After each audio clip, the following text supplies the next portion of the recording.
एक व्यक्ति ने महात्मा बुद्ध से पूछा, मेरी जिंदगी में इतने दुख क्यों हैं? इतनी तकलीफें क्यों हैं? इतनी परेशानियां क्यों हैं? तो महात्मा बुद्ध ने उससे कहा, बताओ तुम्हें कौन सा दुख है? उसने कहा, मैं अपने कितने दुख आपको बताऊं? मेरी पूरी जिंदगी ही दुखों से भरी हुई है। जो मेरे रिश्ते हैं उन रिश्तों से भी मैं दुखी हूँ और मेरे शरीर में भी बीमारियां होती रहती है। एक के पीछे एक दुख लगा ही रहता है। तो उस व्यक्ति ने कहा, ना मैं अपने रिश्तों से खुश हूँ, ना अपने परिवार से खुश हूँ, ना अपने मन से खुश हूँ और ना ही अपनी जिंदगी से खुश हूँ। लगता है ऐसी जिंदगी से अच्छा है कि मैं मर जाऊं, कोई मतलब ही नहीं जीने का। तो महात्मा बुद्ध ने उस व्यक्ति से पूछा कि बताओ कि तुम्हारे इन सारे दुखों का क्या कारण है? तो वो व्यक्ति महात्मा बुद्ध से कहने लगा कि मैं आपके पास इसीलिए तो आया हूँ कि आप बताओ मेरी जिंदगी में इतने दुख क्यों हैं? इन सब का क्या कारण है?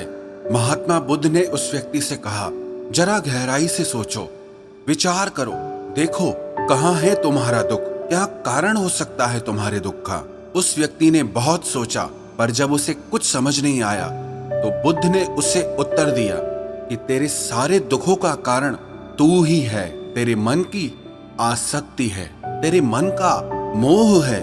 बुद्धा का एक प्रसिद्ध कोट है जो आपने भी सुना होगा, the root of suffering is attachment.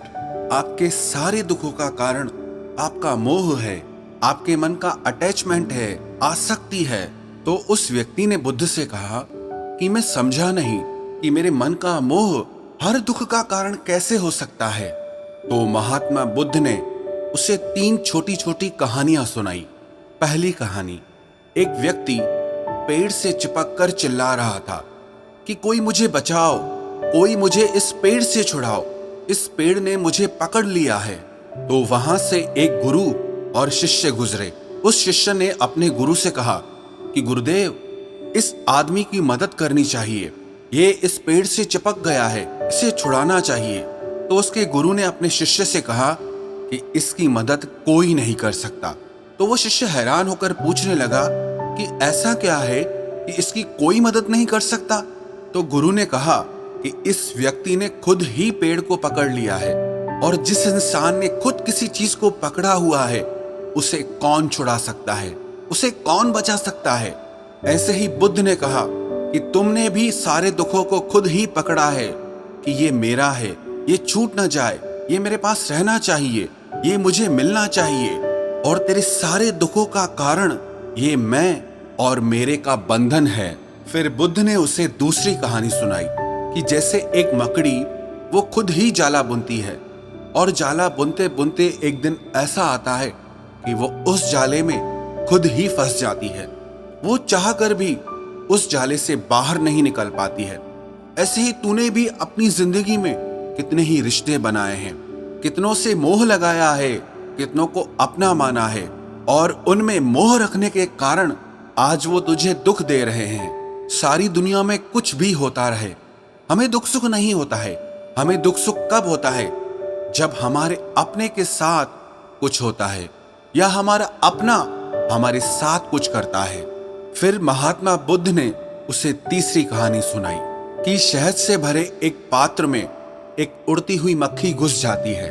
उस शहद के मीठे रस में उसे बहुत आनंद आता है, वो बहुत प्रसन्न होती रहती है और अगर वो चाहे तो थोड़ा सा शहद का रस लेकर के वहां से उड़ सकती है, लेकिन वो उस रस में इतना डूब जाती है, इतना खो जाती है कि वो वहां से उड़ना ही नहीं चाहती और उस रस को लेते लेते उसके पंख उसी शहद में फंस जाते हैं। फिर जब तक उसका पेट भरता है वो बुरी तरह से उस शहद में फंस जाती है।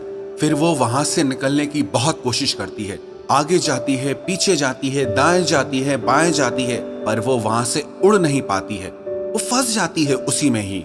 ऐसे ही तूने भी अपनी जिंदगी में जिन रिश्तों में आनंद लिया, सुख लिया, शुरू शुरू में तो तुझे बहुत सुख आया और आज वही रिश्ते तुझे दुख दे रहे हैं। ऐसे ही जब कोई व्यक्ति जब स्वास्थ्य की परवाह ना करके स्वादिष्ट रसों के पीछे पड़कर कुछ भी खाने लगता है तो आगे चलकर उसका शरीर खराब हो जाता है, उसके शरीर में रोग आ जाते हैं। ऐसे ही जब मन संसार की बहुत सारी आशाएं कर लेता है, तृष्णाएं और वासनाएं कर लेता है, तो उसके मन में धन का लोभ आ जाता है और फिर चाहे उससे कितना भी धन मिलता रहे, उसकी तृप्ति कभी भी नहीं होती। वो हमेशा धन से अतृप्त रहता है और फिर इससे उसके मन में दुख का जन्म होता है। फिर उस व्यक्ति को एहसास हुआ कि महात्मा बुद्ध बिल्कुल सही कह रहे हैं। यही वजह है मेरे सारे दुखों की। मेरे सारे दुख मेरी ही वजह से पैदा हुए हैं, मेरे ही मन के मोह से, अटैचमेंट से पैदा हुए हैं। फिर उसने महात्मा बुद्ध से दूसरा प्रश्न किया कि आपने मुझे कारण तो बता दिया, अब मुझे इसका उपाय भी बताइए। महात्मा बुद्ध ने कहा, अगर तुम सारे दुखों से पार होना चाहते हो तो अपने मन को मोह और वासनाओं से ऊपर उठाकर प्रेम और संतोष से भर दो, क्योंकि जिसके हृदय में प्रेम और संतोष का दिया जल गया, उसके मन से मोह और वासनाओं से जन्मे हुए दुख का सारा अंधकार ही दूर हो जाता है। हालांकि ये बात कहने में बहुत आसान है, लेकिन करना बहुत मुश्किल है। लेकिन जो भी व्यक्ति महात्मा बुद्ध के इस उपदेश को समझ गया ना, वो सारे दुखों से पार हो जाएगा। यही कहानी हमारे भी जीवन की है। हम खुद ही रिश्ते जोड़ते हैं और बाद में खुद ही रोते रहते हैं। हम खुद ही प्रेम बढ़ाते हैं और बाद में खुद ही दुख पाते हैं। हम जिनके पीछे मेरा मेरा करके मरते रहते हैं, आखिर में वही लोग हमें सबसे ज्यादा दुख पहुंचाते हैं, हमारा दिल दुखाते हैं।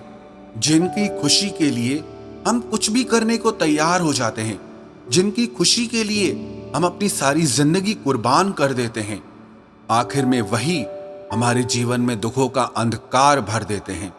चाहे वो हमारा परिवार हो, हमारे मित्र हो, हमारी संतान हो या कोई भी रिश्ता हो, जहां पे भी हमने मन के मोह के, आसक्ति के, अटैचमेंट के धागे बांध रखे हैं, आप गौर करना, आपके जीवन में सारा दुख वहीं से आ रहा है। तो जो उपाय महात्मा बुद्ध ने उस व्यक्ति से कहा कि मोह और वासनाओं को त्याग करके अपने हृदय में प्रेम और संतोष को भर दो, इस छोटे से उपदेश को अगर हम भी अपनी जिंदगी में उतार लें तो विश्वास रखना, हम जिंदगी के सारे दुखों से अवश्य पार हो जाएंगे।